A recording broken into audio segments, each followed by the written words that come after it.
नमस्कार, मैं प्रोफेसर प्रेम कुमार चंद्राकर, महंत लक्ष्मी नारायण दास कॉलेज रायपुर से। आज हम डिस्कस करेंगे पॉइंट, हमारा टॉपिक है PL/SQL। देखते हैं PL/SQL होता क्या है।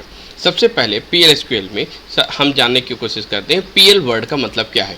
PL/SQL में PL का मतलब होता है प्रोसीजरल लैंग्वेज और SQL स्ट्रक्चर क्यूरी लैंग्वेज, यानी कि PL/SQL का मतलब होता है procedural language structure query language.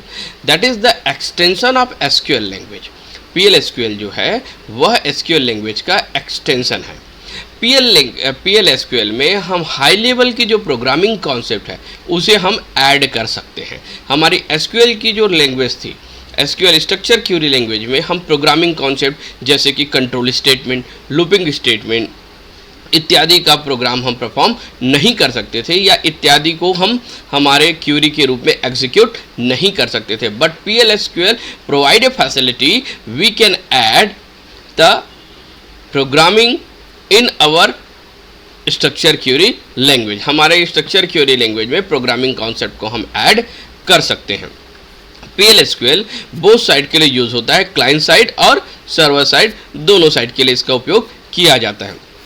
PL/SQL syntax and rule that determine how the programming statement work together। PL/SQL के जो सिंटेक्स और उसके रूल जो है वो हमें डिटरमाइन कराएंगे कि किस प्रकार से हम प्रोग्रामिंग कॉन्सेप्ट का उपयोग कर सकते हैं। And PL/SQL is a part of RDBMS। PL/SQL जो है RDBMS का पार्ट है। तो हमने देखा पहले अभी कि PL/SQL होता क्या है। अब हम देख रहे हैं main feature of PL/SQL। PL/SQL के जो मेन फीचर्स है, आखिर PL/SQL की क्या एडवांटेजेस है एज़ कम्पेयर टू SQL, जिसके कारण से PL/SQL को बनाया गया। तो सबसे पहला जो है PL/SQL is the power of SQL में जो combination of the power of SQL। PL/SQL में SQL की सारी जो गुण हैं, SQL के अंदर जो सारी फैसिलिटी थी वो सारी पावर किस में पाया जाता है, PL/SQL में भी पाया जाता है। With the processing power of procedural language, इसके साथ ही साथ इसमें प्रोसीजरल लैंग्वेज की प्रोसेसिंग पावर भी इंक्लूडेड है। दैट मीन्स PL/SQL में SQL के भी गुण हैं प्लस प्रोसीजरल लैंग्वेज के भी गुण आ गए। तो it is the more powerful as compare to SQL। SQL की तुलना में ये ज़्यादा पावरफुल है क्योंकि इसमें SQL के गुण के अलावा PL/SQL के प्रोसीजरल लैंग्वेज के भी गुण इसमें सम्मिलित हैं। Program flow can be control using the statement like if and loop. हम प्रोग्राम की फ्लो को इफ और लूप स्टेटमेंट के द्वारा कंट्रोल कर सकते हैं। SQL में हम ऐसा नहीं कर पाते थे क्योंकि SQL में हम इफ या लूप का उपयोग कर ही नहीं सकते थे, परंतु PL/SQL में हम स्ट्रक्चर क्यूरी लैंग्वेज जिसमें प्रोसीजरल लैंग्वेज भी इंक्लूडेड है PL/SQL, उसकी जो प्रोग्राम की जो फ्लो है उसे हम कंट्रोल कर सकते हैं यूजिंग द कंट्रोल स्टेटमेंट।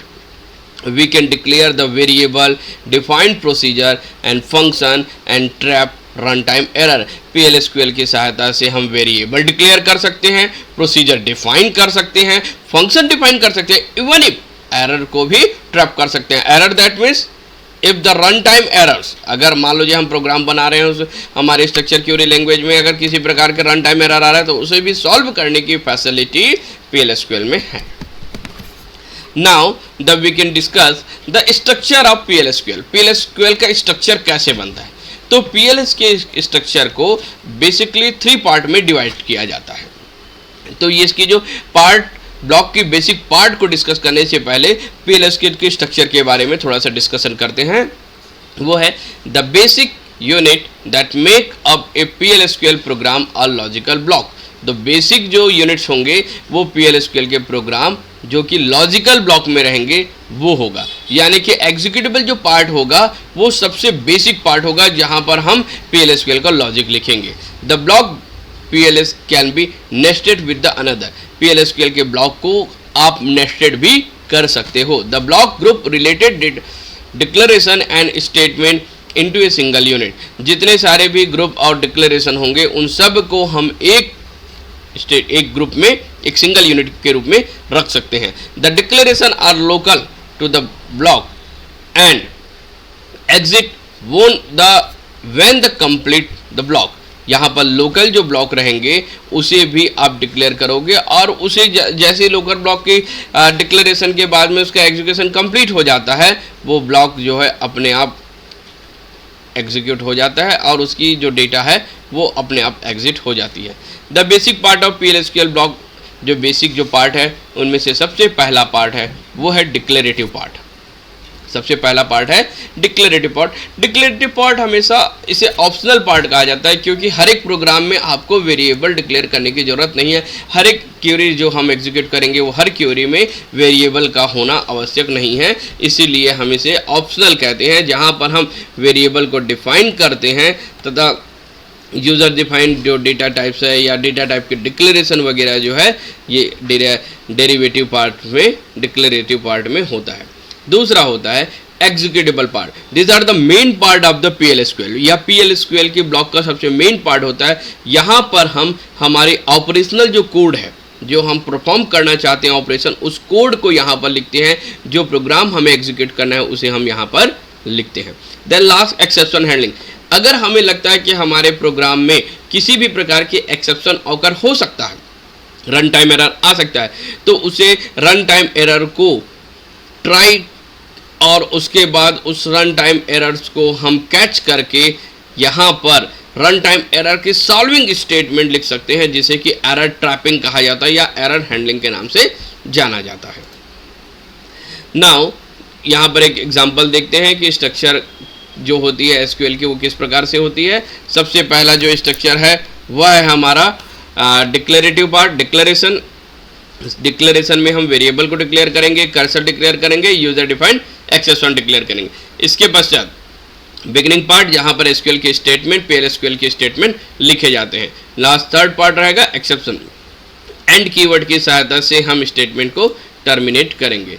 तो वेरिएबल जो होते हैं, जो यहाँ पर हमने देखा कि हर एक सेक्शन का क्या क्या मतलब है। तो डिक्लेरेटिव सेक्शन में हम क्या करते हैं, डिक्लेरेशन ऑफ वेरिएबल, वेरिएबल को डिक्लेयर किया जाएगा। अगर कर्सर यूज़ करें तो कर्सर को, अगर एक्सेप्शन के लिए कुछ यूज़र डिफाइंड एक्सेप्शन है तो उसके लिए डिक्लेयर करना है। सारी चीज़ डिक्लेरेशन पार्ट में होगा।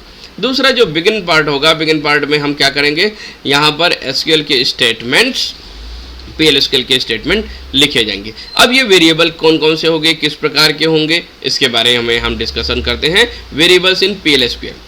PL/SQL में वेरिएबल कैसे होते हैं, तो PL/SQL में एक सामान्य जिस प्रकार के प्रोग्रामिंग जितने सारे भी अदर प्रोग्रामिंग लैंग्वेज की तरह PL/SQL में भी हम वेरिएबल डिक्लेयर कर सकते हैं। यहाँ पर सामान्य वेरिएबल भी डिक्लेयर कर सकते हैं, इसके अलावा कांस्टेंट वेरिएबल भी हम डिक्लेयर कर सकते हैं। सामान्य वेरिएबल ऐसे होते हैं जो प्रोग्राम के ड्यूरिंग द एग्जीक्यूशन उसकी वैल्यू बदल सकती है, परंतु कांस्टेंट वेरिएबल ऐसे होते हैं जिसकी वैल्यू जो है इंटायर प्रोग्राम के एग्जीक्यूशन के दौरान बदलती नहीं है। तो all the variable can be declare and initialise only the declarative section. जितने सारे भी वेरिएबल्स होंगे वो सिर्फ और सिर्फ कहाँ पर डिक्लेयर किए जाएंगे, डिक्लेरेटिव सेक्शन में डिक्लेयर किए जाएंगे। Declaration allocate the storage space for a value according to its defined size. यहाँ पर डिक्लेरेशन जो हम करेंगे वेरिएबल का, तो उस डिक्लेरेशन पे वेरिएबल की जो डेटा टाइप है उस डेटा टाइप के अनुसार उसकी जो साइज है वो फिक्स होगी। Declaration can be assigned with the initial value and can be imposed with the null not null constant। आप चाहो तो जब वेरिएबल हम डिक्लेयर करते हैं तो वेरिएबल डिक्लेरेशन के समय उसकी इनिशियल वैल्यू हम असाइन कर सकते हैं। अगर नहीं करते हैं तो हम रन टाइम पर भी वेरिएबल की वैल्यू ले सकते हैं। नाउ अगर हम देखते हैं कि एक वेरिएबल का डिक्लेरेशन का सिंटैक्स कैसा होता है, उसे कैसे डिक्लेयर किया जाता है, तो सबसे पहले आइडेंटिफायर का नेम, उसके बाद कांस्टेंट, फिर डेटा टाइप, डेटा टाइप के बाद अगर नॉट नल है तो, या फिर उसकी जो वैल्यू हम असाइन करेंगे वो, और एक्सप्रेशन। तो एक एक करके देखते हैं। सबसे पहला है identifier name. Identifier name is also known as the variable name. Identifier को ही वेरिएबल के नाम से जाना जाता है, यानी कि यहाँ पर हम सबसे पहले क्या लिखेंगे, वेरिएबल का नेम। दूसरा होता है constant. Constant contain the variable such that it value can not be change during the programming process. Identifier के नाम के साथ ब्रैकेट में जो लिखा है that is the optional. Bracket में जो लिखा है वो ऑप्शनल होता है। अगर हम कोई वेरिएबल डिक्लेयर कर रहे हैं और वेरिएबल के साथ में उसके नाम के साथ में हमने लिख दिया कांस्टेंट, इसका मतलब ये होता है कि वह वेरिएबल कांस्टेंट वेरिएबल है और पूरे प्रोग्राम के एग्जीक्यूशन के दौरान उसकी वैल्यू अपरिवर्तित होगी, यानी कि उसकी वैल्यू को हम पूरे प्रोग्राम के एग्जीक्यूशन के दौरान चेंज नहीं कर सकते हैं। तीसरा होता है डेटा टाइप, उस वेरिएबल की कौन सी डेटा टाइप है, यानी कि उस वेरिएबल के लिए आपने इंटीजर लिया, कैरेक्टर लिया, डेट लिया, कौन सी डेटा टाइप का आपने निर्धारण किया ये। नेक्स्ट है डिफॉल्ट।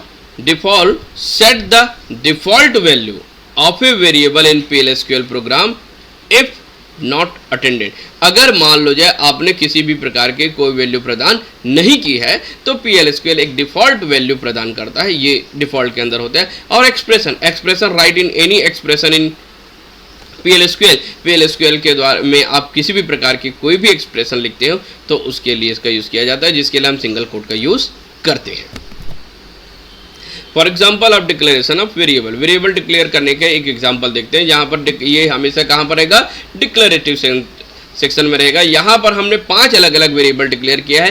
पहला जो हमारा वेरिएबल है जिसका नाम दिया है हमने वेरिएबल _ sample1, जिसका डेटा टाइप क्या है, नंबर, और उसकी साइज कितनी है 2। सिमिलरली यहाँ पर हमने दिया वेरिएबल sample2 जिसका डेटा टाइप, यहाँ पर देखिए अब वेरिएबल के साथ हमने लिख दिया constant, that means they are the constant variable. ये कांस्टेंट वेरिएबल है इसलिए इसकी वैल्यू हमें यहाँ पर देना अनिवार्य। अब यहाँ पर हमने वेरिएबल sample2 नाम की वेरिएबल की वैल्यू हमने 99 एलोकेट कर दिया, तो during the execution of the program इसकी वैल्यू 99 कभी भी किसी भी परिस्थिति में नहीं बदली जाएगी। अगर हमने किसी को वैल्यू असाइन नहीं किया तो नॉट नल रहेगा। अगर हमने नंबर दे दिया 25 तो 25 आएगा। अगर हमने डिफ़ॉल्ट वैल्यू 10 दे दिया है तो बाय डिफ़ॉल्ट जो वेरिएबल्स होंगे उसकी वैल्यू कितनी आ जाएगी, 10 आ जाएगी। तो डिक्लेरेशन जो जितने सारे वेरिएबल्स के होंगे इसमें 2 चीज़ रहेगी। अगर प्रोग्राम में एग्जीक्यूट कर रहे हैं तो वैल्यू जो है वो चेंज होगा, प्रोग्राम में वेरिएबल की वैल्यू परिवर्तित होगा। अगर हमने वेरिएबल की वैल्यू 25 दे दिया बट उसमें एडिशन परफॉर्म कर रहे हैं, ए नाम का वेरिएबल का वैल्यू हमने 25 दिया, बी नाम के वेरिएबल का वैल्यू हमने 20 दिया, और उसके बाद a = a+b लिख रहे हैं, यानी a के साथ a और b को जोड़ रहे हैं, तो उसकी वैल्यू हो गई, a की नई वैल्यू बन जाएगी 45। ये तो हो गया सामान्य वेरिएबल। बट अगर किसी भी वेरिएबल को हमने कांस्टेंट बना दिया है और उसकी वैल्यू के साथ लिख दिया हमने 25, तो पूरे प्रोग्राम के एग्जीक्यूशन के दौरान उसकी वैल्यू किसी भी प्रकार से आप परिवर्तित नहीं कर सकते। डिक्लेरेशन, यहाँ पर सामान्य डिक्लेरेशन इस प्रकार से होगा। कैसे लेंगे, अगर डिक्लेयर हम कर रहे हैं रोल नंबर के लिए नंबर हमने 4, साइज उसकी 4 दे दिया है। हम स्टूडेंट का नेम डिफाइन कर रहे हैं जिसमें var_2 लिया है, जिसकी साइज कितनी है 15 है, और डेट ऑफ बर्थ के लिए हमने लिया डेट। यहाँ पर ध्यान रखना है कि डेट किसी भी प्रकार की साइज को नहीं लेता है। यहाँ पर ब्रैकेट डेट के लिए हमें ब्रैकेट में साइज देने की आवश्यकता नहीं होती है। अब जो डेटा टाइप हम डिक्लेयर करते हैं, अब जब हम PL/SQL का प्रोग्राम बना लेते हैं, PL/SQL के प्रोग्राम बनाने के बाद उसके आउटपुट को किस प्रकार से शो किया जाता है, presenting the output on the screen पर PL/SQL प्रोग्राम को कैसे शो किया जाता है वो हम डिस्कस करते हैं। तो RDBMS में आउटपुट को डिक्लेयर करने के लिए हमारे पास जो सेक्शन है, जो फंक्शन है, वो फंक्शन है put_line। put_line फंक्शन के द्वारा हम आउटपुट को रिप्रेजेंट करते हैं। The package enable to display in the PL/SQL block, वो कौन सा है, प्रोसीजरल put_line। किसी भी इंफॉर्मेशन को हमें स्क्रीन पर शो करने के लिए हम किसका उपयोग करते हैं, put_line फंक्शन का उपयोग करते हैं। फॉर एग्जाम्पल यहाँ पर हम देख रहे हैं dbms_output.putline, ये किसके अंतर्गत, कौन सा पैकेज के अंदर आता है, dbms आउटपुट पैकेज के अंदर। चूँकि हम आउटपुट डिस्प्ले कर रहे हैं, स्क्रीन पर डेटा डिस्प्ले कर रहे हैं, इस कारण से हमारे पास जो आउटपुट होगा वो किस प्रकार का होगा, आउटपुट सेक्शन का ही होगा। तो वो पैकेज किस पैकेज से होगा, आउटपुट पैकेज से ही होगा। तो dbms_output, उसके अंदर कौन सा, पुट लाइन। तो ओवरऑल सिंटेक्स हमारे क्या बनेगा, dbms_output पुट अंडरस्कोर लाइन, और उसके बाद सिंगल कोट के अंदर जो भी हम मैसेज पास कराएंगे वो मैसेज हमारा डिस्प्ले होगा। फॉर एग्जांपल सर्वर आउटपुट हम ऑन कर रहे हैं और उसके बाद एक एसक्यूएल स्टेटमेंट लिख रहे हैं जिसमें हमने स्टार्ट किया बिगिन। यहाँ पर डिक्लेरेशन, अब आपको बताया था मैंने जब हम PL/SQL के स्ट्रक्चर डिस्कस कर रहे थे तब, कि जो डिक्लेरेटिव पार्ट है वो ऑप्शनल है। क्यों? क्योंकि अगर हम मान लीजिए हमारे प्रोग्राम में वेरिएबल का यूज ही नहीं कर रहे हैं तो डिक्लेरेटिव पार्ट की जरूरत नहीं है। इसी प्रकार से एक्सेप्शन वाले पार्ट में भी ऑप्शनल लिखा था। अगर हमारे प्रोग्राम सामान्य प्रोग्राम है जिसमें हम सिर्फ नाम डिस्प्ले कर रहे हैं तो उसमें नहीं एक्सेप्शन है और नहीं डिक्लेरेटिव, तो वो दोनों को ऑप्शन। बट बिगिन जो पार्ट है वो अनिवार्य होगा, मैंडेटरी होगा, क्योंकि PL/SQL की पूरी स्टेटमेंट वहीं पर लिखी जाएगी। तो यहाँ पर बिगिन के अंदर हमने क्या लिखा, dbms_output.put_line। अब इसके अंदर सबसे पहले हमने लिखा फर्स्ट प्रोग्राम इन PL/SQL। फिर से अगला लाइन लिखा जिसमें लिखा हमने क्या लिखा, बाय। फिर उसके बाद लिखा dbms_output.put_line, जो हमारे आउटपुट फंक्शन उसके अंदर लिखा प्रेम कुमार चंद्राकर। तो इसका आउटपुट क्या आएगा, आउटपुट आएगा किस नाम से, फर्स्ट प्रोग्राम इन PL/SQL बाय प्रेम कुमार चंद्राकर। तो यहाँ पर आपका एक इनिशियल प्रोग्राम है, ये PL/SQL का सामान्य प्रोग्राम, जो सिंपल प्रोग्राम होते हैं PL/SQL को प्रोग्रामिंग स्टार्ट करने से पहले साधारण प्रोग्राम जो डिस्कस करते हैं वो प्रोग्राम है। PL/SQL के प्रोग्राम को कंपाइल करने के लिए हम फॉरवर्ड स्लैश का यूज़ करते हैं। तो PL/SQL के प्रोग्राम को कंपाइल कैसे किया जाएगा, कंपाइल करने से पहले आपको सेट करना है, सर्वर आउटपुट ऑन करना है, set server output on. Then after हम यूज़ करेंगे फॉरवर्ड स्लैश का। फॉरवर्ड स्लैश की को जैसे ही हम प्रेस करेंगे हमारा प्रोग्राम कंपाइल हो जाएगा। देन आफ्टर हमें आउटपुट प्राप्त होगा। हम यहाँ पर एक प्रोग्राम डिस्कस कर रहे हैं जो वेरिएबल डिक्लेरेशन के लिए बहुत ही महत्वपूर्ण प्रोग्राम है। यहाँ पर हमने 5 अलग अलग वेरिएबल लिया है। पहला वेरिएबल लिया है ए नंबर है जिसकी साइज़ 2 है। यहाँ पर एक ए नाम का जो वेरिएबल है। अब उसके बाद दूसरा हमने लिया बी जिसकी साइज़ कितनी है 2 और इसमें वैल्यू कितना लिया हमने 50। सी के लिए 0, डी के लिए 23 और ई के लिए 40। तो ओवरऑल हम पूरे पांचों की वैल्यू को हम क्या कर रहे हैं, शो कर रहे हैं। किसकी A B C D E की। यह प्रोग्राम सिर्फ यहाँ पर हमने वेरिएबल के सिर्फ वैल्यू लिया और वेरिएबल की वैल्यू लेने के पश्चात उसको सिर्फ और सिर्फ हमने डिस्प्ले किया। तो ए की वैल्यू, बी की वैल्यू, सी की वैल्यू, डी की वैल्यू और ई की वैल्यू ये हमें रिप्रेजेंट होगा। इसी प्रकार से अगला प्रोग्राम जहाँ पर हम 2 स्ट्रिंग को कॉन्कनेट करना चाहते हैं, कॉन्कनेटिंग ऑफ 2 स्ट्रिंग का प्रोग्राम है, जहाँ पर हमने एक वेरिएबल लिया, स्ट्रिंग वेरिएबल लिया varchar 2 जिसकी डेटा टाइप है। फिर से दूसरा हमने लिया। अब यहाँ पर आपको मालूम है कि जो पहला जो हमारा प्रोग्राम अभी देखा था वो वैल्यू, आप वेरिएबल डिक्लेरेशन के सामने हमने बात किया था कि आप चाहो तो वेरिएबल की वैल्यू को प्रोग्राम में इनिशियल कर सकते हो, यानी कि वेरिएबल जहां डिक्लेयर किया जा रहा है वहीं पर उसकी वैल्यू को इनिशियलाइज किया जा सकता है।